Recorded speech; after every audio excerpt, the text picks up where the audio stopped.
Everyone, welcome to our virtual Lunch and Learn for August. It's great to see so many of you here on the call. Today we'll be hearing from Cody Jenkins. He's a senior software engineer here at DS. And we'll be hearing on his experience with building contact centers using Amazon Connect. Cody will give us a brief overview of what Connect has to offer, and we'll demonstrate some of the common use cases. As I've been told, Connect doesn't currently offer out-of-the-box automated testing and deployment, so Cody will share his learnings from a 2-week spike that delivered continuous deployment. Following his talk, he'll answer any questions you may have. So without further ado, I'll hand over to Cody to discuss all things Connect related. Thanks, Leanne. I'll just quickly share my presentation.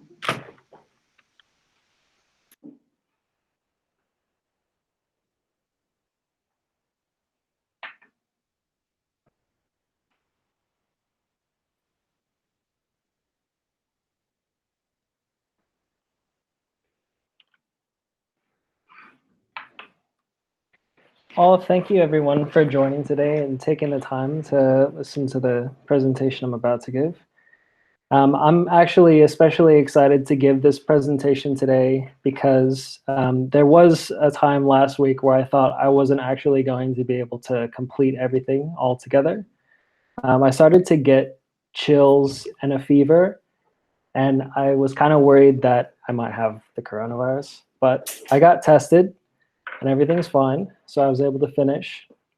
During that experience, though, there was a moment where my fever was going up, and I was worried that maybe I needed to go to the doctor. So I called the National Helpline, and within about 5 minutes, I was able to talk to a nurse and describe my symptoms to her.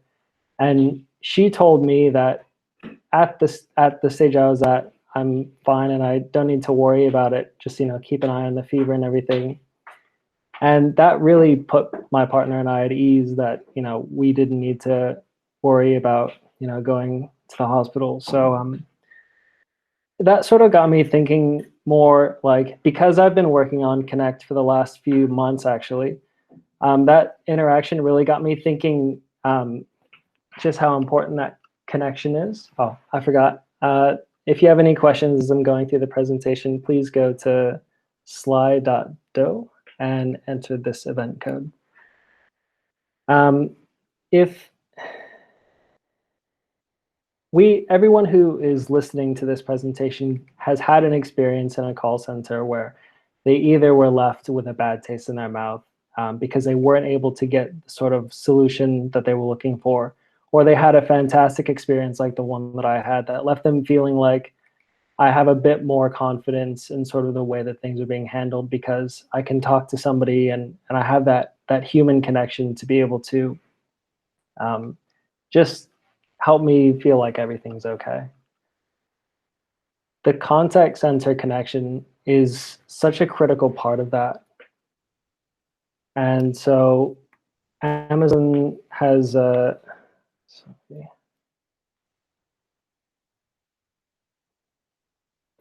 the contact center ends up being a really natural solution for a lot of problems like this. A lot of times we find ourselves wanting to create a new web page or a mobile app solution to sort of solve a problem that really would be better solved as a something that can be handled by a human. But it's just a lot easier to put something new into a web page or an app because of the comfort that we have working in that space. And up until recently, there really haven't been a lot of options as far as developing in this kind of quick, confident, iterative approach in contact centers. Delivering solutions with these sorts of solutions tends to be expensive and time-consuming, and not in the cloud. And these sorts of solutions can take weeks or months to deliver depending on how complicated they are. As we build more omnichannel experiences, we need to focus on improving the customer experience at all touch points, including the contact center. If we can solve their problem at the point that they're calling in rather than handing them off to something else, then it's going to be a lot more seamless. And customers expect that speedy resolution connection faster today. So Amazon Connect's Omnichannel Cloud Contact Center solution supports customers in this way. You can either have a phone chat or an online web chat.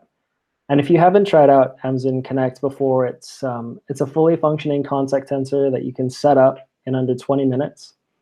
And the biggest difference between Connect and other solutions that are out there today is it's more of a solution enabler rather than a solution in and of itself. If you were to stack up the features that Connect has versus one of the other services like Genesis, for example, then feature for feature, it doesn't have as much. But it's basically like, if you think about it, it's like API gateway for people. So it opens the door to being able to innovate in the cloud. It has, as you would expect, tight integration with other services in AWS, like Lambda for general purpose computing, and Lex for voice navigation and sort of chatbot type solutions.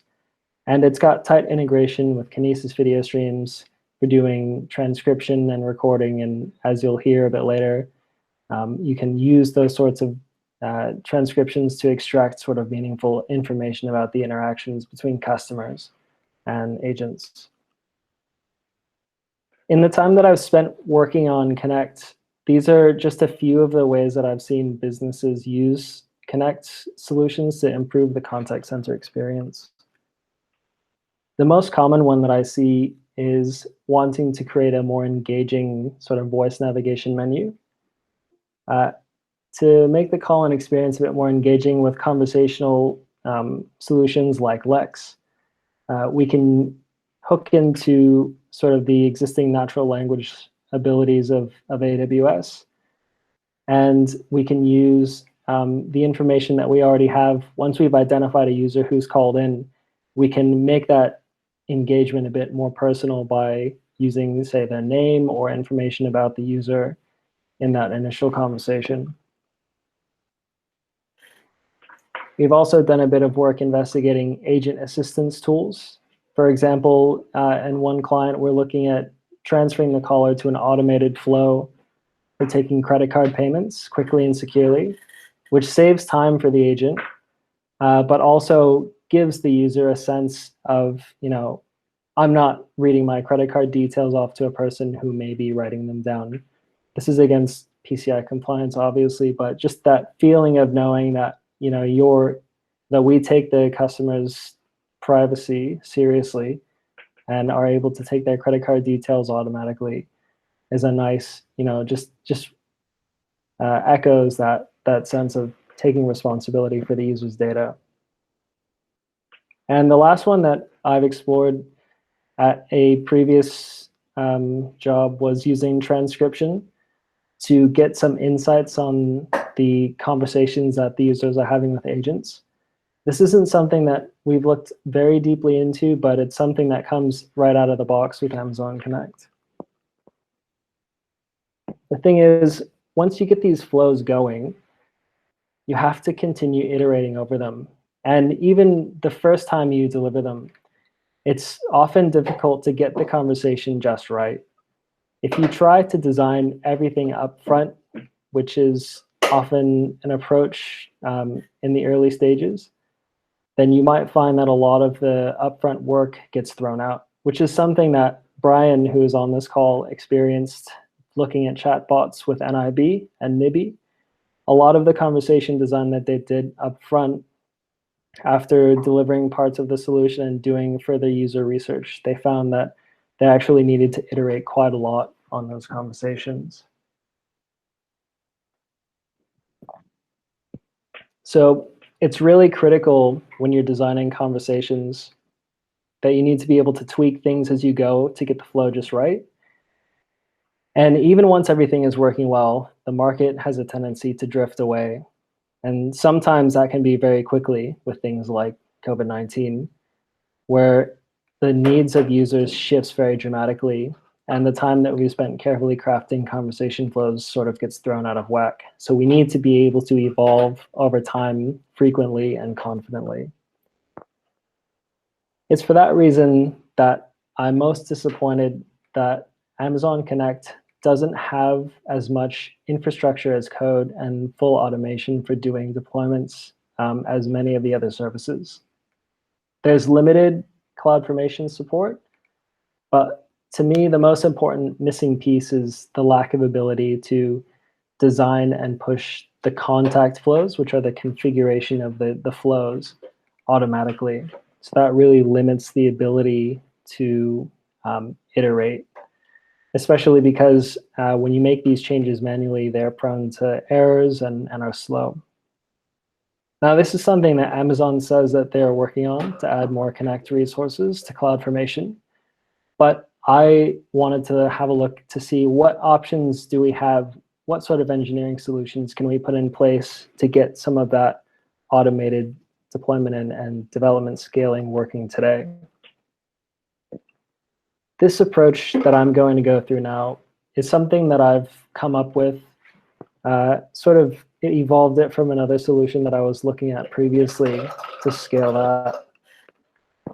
You might have seen before a blog post that I put out a couple of months ago regarding scaling the development and testing of Amazon Connect solutions. Now, the pattern that I have here is a solution that I was trying to create, which allows us to pass the Amazon Connect voice to text conversation, rather than going to Lex chatbot, go to a third-party chatbot. And as I designed this solution, I sort of started to think there might be a more general way of looping over the intentions of the user in a way where we could actually, even if we're not using Lex, we could gain some of the benefits of using this pattern to actually start redefining the way that we define contact flows in Connect. And so if we can take this sort of pattern and move the definition of those contact flows out of the Connect web UI and into a pure code situation, then that's going to give us a lot more flexibility in the sorts of things that we can do with that logic. This diagram is sort of an evolution of what I showed you before. I'll just show that what we have here is a contact flow. When you call in, Amazon Connect is configured to first call a Lambda, which loads up a program and passes off to the next step in the flow, which is sort of like a gigantic switch statement. And this Lambda can return a command to tell the contact flow what it should do. So in the simplest case, we'll want to play a prompt, something like hello world. So my Lambda can return an object, which the command block will pick up and see, oh, I need to play a prompt. And then the next phase of the flow will actually pick up a dynamically set attribute from that Lambda return and play a prompt dynamically before returning back to the initial Lambda and then going again. So using this pattern, we can create a sort of state machine where we can control the behavior of the contact flow from the Lambda and then delegate to these subflows depending on what action we want to be performed, and then loop back and control the behavior of the conversation entirely from the Lambda. This ends up looking like this in the actual UI. Now, this is a bit complicated, but I was able to create a small tool which actually generates this format. And so adding on additional flows becomes a bit easier because you can define them using JavaScript. And then you actually only need to put this into Connect once, and then you don't need to think about it. So you can deploy this and then leave it alone. All of the changes that you make to the flows will end up being done in the code itself. This is a preview of what that sort of looks like. So this is a very basic program. And in the main part of the program, we do an initial check to see that the user is actually coming from a voice channel. If not, we tell them that this is for telephone calls only. But then the next bit here, we return a little command which says, play a prompt. We specify what the prompt should be in SSML. And then we specify what the next handler should be after that is completed. And that takes us into the next function. So after the prompt is played, Connect will loop back into the Lambda, and the Lambda will know that the next handler that should be called is this prompt client ID. So we can use that next command to store the customer user input unencrypted, and then move on to the next command and so forth. Since we're defining it this way in code, we also have the benefit of writing behavior tests for that logic. So up front, I can write the code to verify that my flow is actually going to go down the path that I expect. And then once I have confidence that that is working, I can deploy that Lambda. And I also can have confidence that the other flows that were created previously have not broken.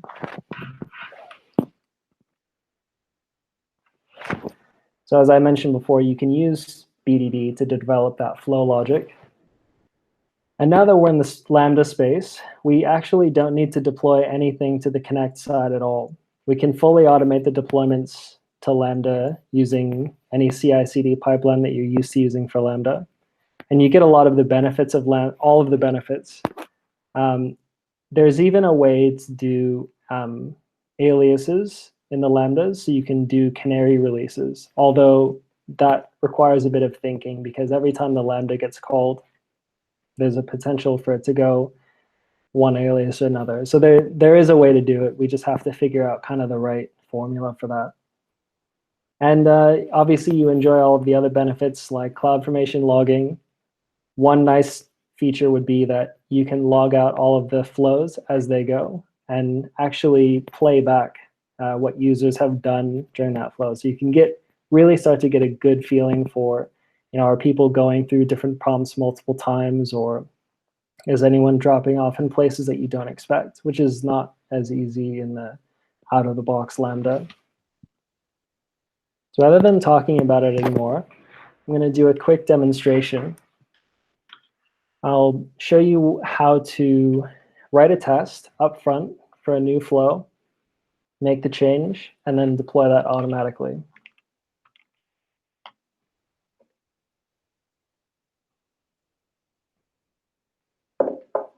On the left, I've got my unit tests. I've got a couple of tests.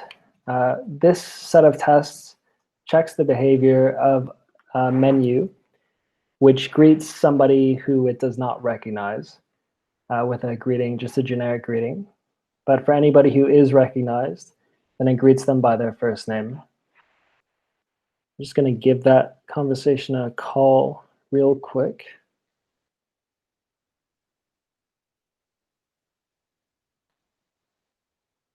So you can hear what that sounds like. Hi, Cody. Welcome to the Human Fund. What can I help you with today? If you would like to make a new donation, press 1. For questions related to your most recent donation, press 2. As you heard in that flow, it was able to detect from my phone number that it was me calling. And it also knows that I've made a donation previously. So it asked me, it changed the menu based on my situation. Now let's say that we wanted to take that flow and evolve it further so that people who are frequent donators can go and talk directly to an agent so they don't need to spend the time navigating through the prompt. Maybe this is something we want to do to reward loyalty, or maybe there's a situation where someone has called many times and we want to send them directly to an agent. We can start by running the tests.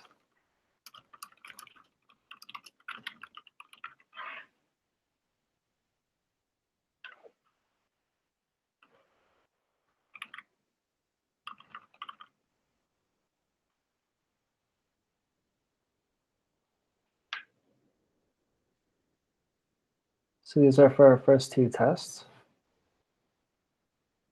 And then I'll just create in here a new test.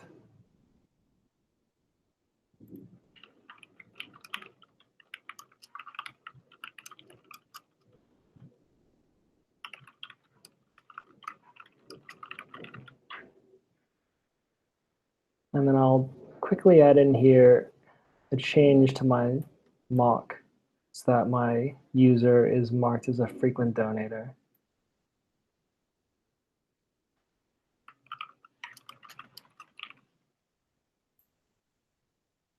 And so now I expect the same greeting, but this time I actually want the user to be redirected. In this case, what I'm going to do is, rather than transferring them, I'm just going to complete the call so that I can demonstrate this. And then I'll change the message to something like,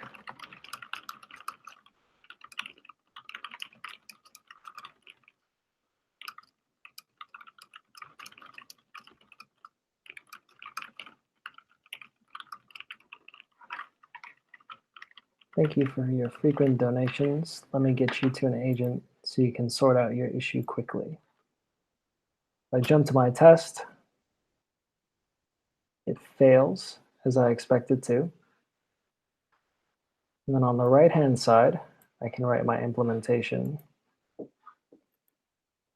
So if my user is a frequent donator,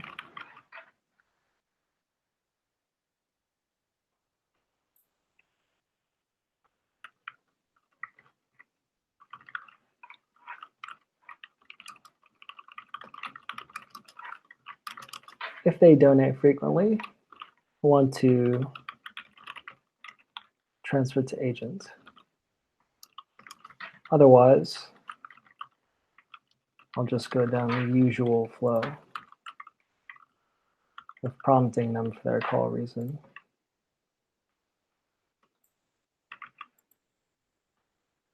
And now that I know I'm going to send them to a new flow, I'll create a new function, transfer to agent, which returns a complete call command. And I will say what I expect to see. And that passes. And I've just noticed I've spelled donations wrong. So I'll fix that. So straight away, I've written a test and I've written an implementation. And because my tests are passing, I have confidence already that I've actually implemented this flow correctly.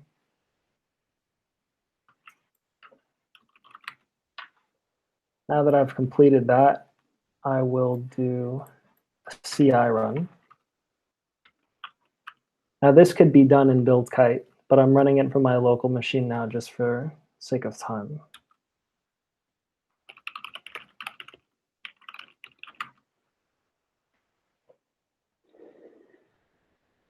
The CI/CD run will pull on all the dependencies, run the validations against all of the pre-existing tests, and verify that I haven't broken anything in the meantime. And then once everything is validated, it'll start CloudFormation up and push those changes directly into the Lambda. It doesn't touch Connect at all. It only makes that change to the program itself, which the contact flow uses to drive that state machine. And so once this finishes pushing everything into the repo or into the stack, and I'll be able to immediately make that phone call and see that behavior difference.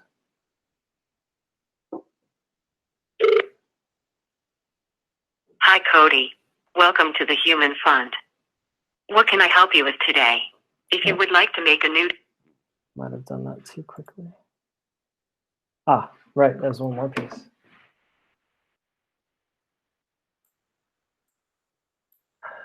Database.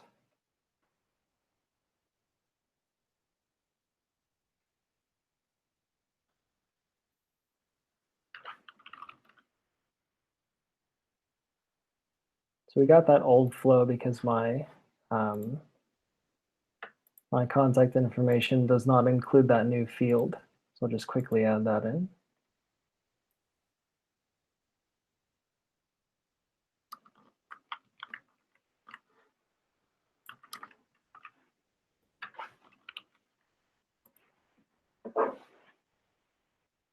Make the call again.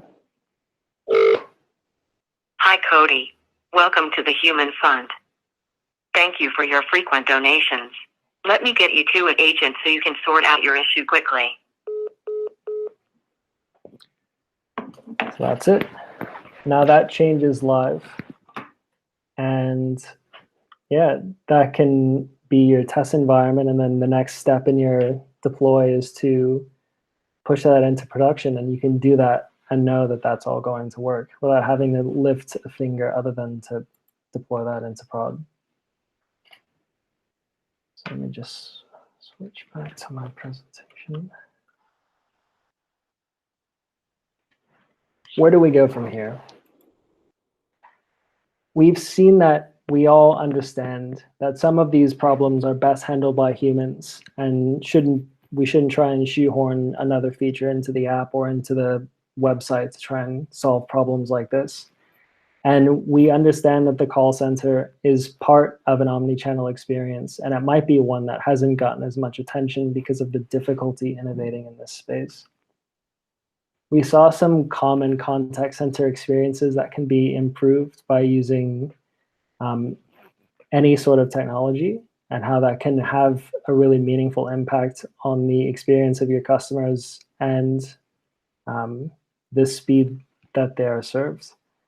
And we saw why it's so critical to be able to iterate quickly and confidently on the conversation flows, and how you might be able to do that using a technique like this sort of state machine contact flow loop.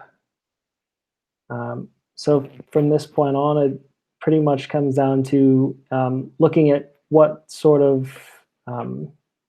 is this sort of solution going to look like in your organization, and what are the sorts of contact flows that you want to put on that chain to, allow yourself to create experiences like this.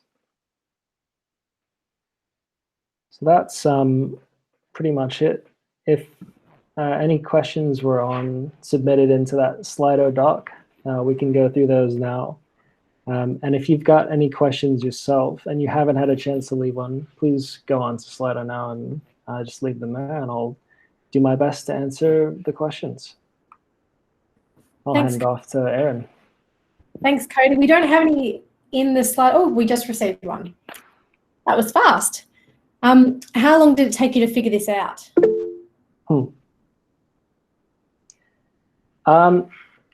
It took just a minute to have the idea, but the situation building up to it and the actual implementation itself was what took the most time. I think to build out sort of the framework that I'm using took about a week to kind of get it the way that I wanted to. But I have in my mind an idea of, something that's a bit more general, and depending on the appetite from other people and from the current client, I would like to open source parts of this so that other people can contribute to it and be a part of the solution as well. Thanks, Cody. We've just had another one come in. Have you looked at hooking it up to contact lens and tapping it into things like sentiment analysis, trends, etc.? Could you say that again? I couldn't fully hear it. Sorry. Have you looked at hooking it up to contact lens and tapping it into things like sentiment analysis, trends, etc.? This particular solution doesn't have a direct, I guess you can do that with or without the solution. I haven't personally hooked up things to contact flow yet, but this just makes it easy for you to set that all up. Yep. Fantastic, thank you. If anyone's got any more questions, if you want to pop them in Slido now, or feel free to unmute yourself and ask directly. We've just had 3 more come in, Cody. Okay. The first one's, what's the business benefit of using this instead of Connect out of the box? The business benefit for this would be the ability to iterate quickly and confidently. So users, once you've hooked up contact flow and are starting to get some data in about what, how the conversation flows are happening today, you can start to see trends on what's working and what's not. This puts you in a position to run experiments and make changes quickly and easily without worrying about breaking other parts of the flow. So it gives you a lot more options as far as it's a better platform for running experimentation. I think that's the biggest thing. Fantastic. Is the general approach to establish the first call flow in the Connect UI, then extending it through the Lambda backend? Yeah, I might jump back to the diagram just to speak to that. So the approach that I took was I first created that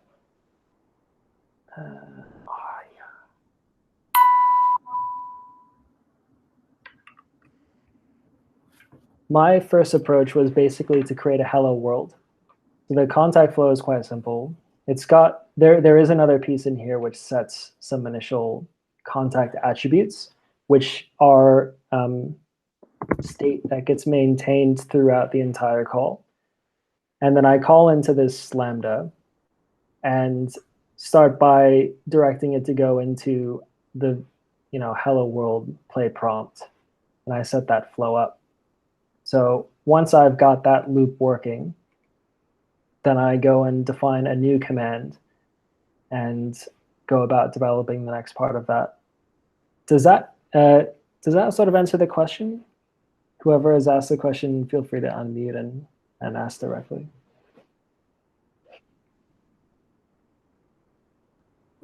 I would take that as a yes. Okay. Excellent. So the next question, are you able to talk to common op models of what the contact center team takes on versus the tech team in terms of ability to iterate? And op models.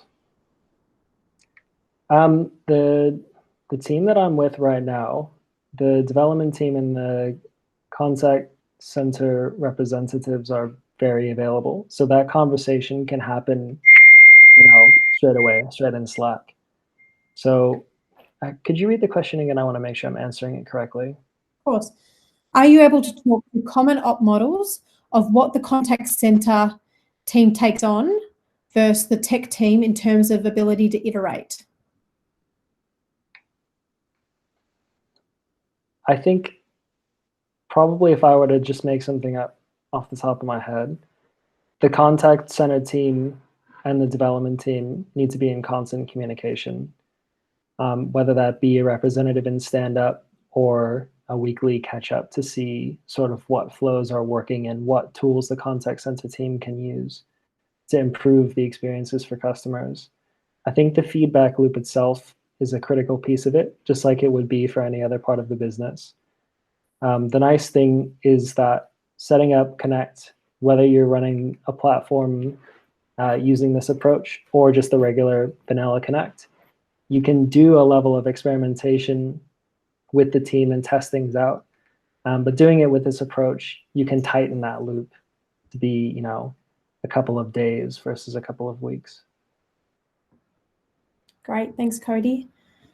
Does this model lend itself to more consistency in flow between voice and chat, or does that still require thought and planning?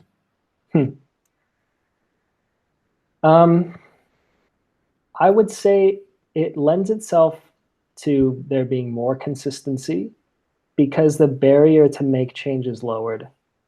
When you spend the time to design a flow and arrange the boxes in the way that you like them, and then realize that chat needs to be adjusted or voice needs to be adjusted, it takes time to actually make those changes and do them confidently and get everything deployed. To the extent that they should be similar or the same flows is up for debate. I think my experience is that the voice flows really need to be looked at from a voice context.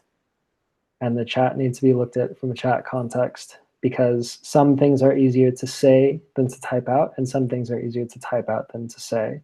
So the alignment should make sense rather than alignment for alignment's sake. Great. Have you heard when Amazon will roll out changes that allow for more automation of Connect? I have heard. The most we can say is that it's being developed.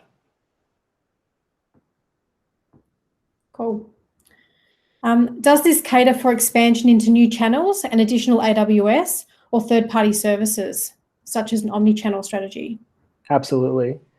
I think especially when you're dealing with a single view of the customer, if you've already got that for web and mobile, but you've not got it in the contact center, then this is just one of the easiest ways to get to that point quickly.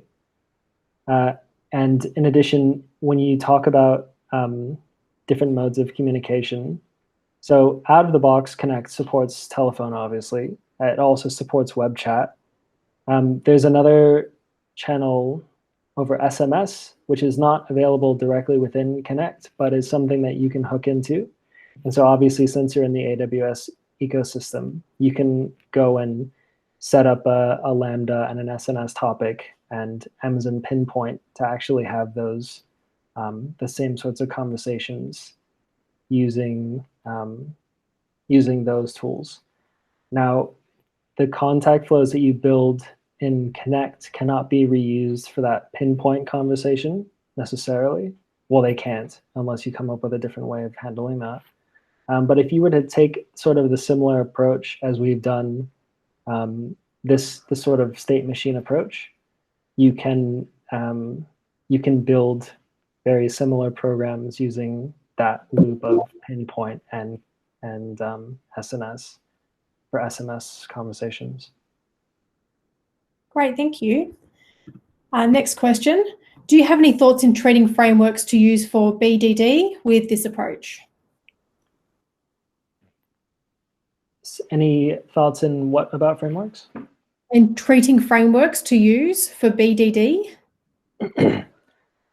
I mean, the one that I've chosen to use in this particular example is Jest, but there's nothing stopping you from sort of expanding that into, you could write some gherkin step definitions if you want to write Cucumber. But I mean, I personally, what I would like to create is enough tools that, you know, you could build the integrations to other BDD frameworks as you like. I haven't thought any further than Jest at this stage, but the piece that I'm using for writing the unit test is really just this session object, which you can step through to collect the current state and then provide user input where useful or necessary. Great, thanks, Cody.